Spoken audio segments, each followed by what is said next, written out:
지난해에 이어 올해도 물가는 우리 경제에 있어 가장 중요한 지표 가운데 하나입니다. 경제 전반에 영향을 미치는 금리가 물가 상승폭에 따라 결정될 가능성이 크기 때문입니다. 설 명절을 앞두고 서울 물가 상황과 함께 향후 금리 전망을 가치경제에서 알아봤습니다. 설 물가는 조사 기관에 따라 편차가 큽니다. 한국물가정보는 올해 설 차례상 비용이 전통시장 약 25만 4천 원, 대형마트 약 35만 9천 원으로 역대 최고를 기록했다고 밝혔습니다. 반면 농수산물유통정보공사는 전통시장 약 27만 4천 원, 대형마트 약 34만 6천 원으로 지난해와 비슷한 수준이라고 설명했습니다. 하지만 결국 금리 인상에 따른 가계부담 증가, 불안 심리 등으로 인해 실제 체감하는 물가는 크게 오른 것이나 다름없습니다. 경기 불황에 대한 불안감, 이런 불안 심리가 작용을 했기 때문에 피부로 느끼는 물가는 상당히 크게 나타나고 있고요. 소비 위축, 또 경기 불황을 조금 촉진시키는 그런 역할을 할 수가 있다. 이처럼 물가가 목표 수준을 계속 상회하면서 지난 13일 기준금리는 또다시 올랐습니다.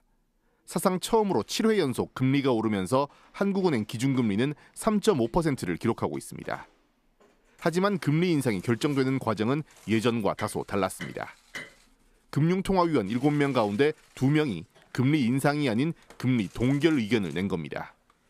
금리가 최고점에 가깝다는 신호가 나온 셈인데 정작 이창용 한국은행 총재는 금리 인하가 시기상조라는 입장을 분명히 했습니다. 세계 경제의 불확실성은 여전한 상황이고 공공요금 추가 인상 등의 물가 인상 요인이 아직 남아있기 때문입니다.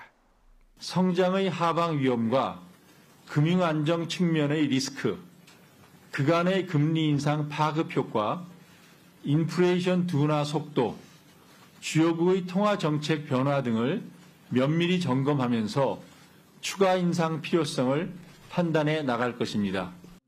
한국은행 총재의 발언에도 금리가 정점에 가깝다는 의견이 힘을 얻는 데는 미국의 경제 상황도 한몫하고 있습니다. 지난달 미국의 물가가 1년 전에 비해 6.5%가 오르며 소비자 물가 상승률이 6달 연속 둔화됐는데 미국 물가 상승률이 14개월 만에 6%대를 기록한 겁니다. 이 때문에 다음 달 1일로 예정된 연방공개시장위원회에서 미국 역시 금리를 0.5에서 0.75%포인트 올리던 것과는 달리 상승폭을 0.25%포인트로 줄일 것으로 예상됩니다.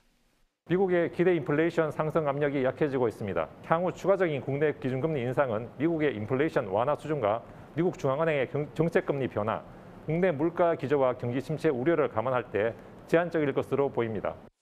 물가가 여전히 큰 폭으로 상승하면서 금융당국이 당분간 물가 안정에 힘을 쏟을 것으로 예상되지만 금리가 정점에 가깝다는 의견도 서서히 나오기 시작하면서 향후 기준금리 수준에 대한 관심도 높아지고 있습니다.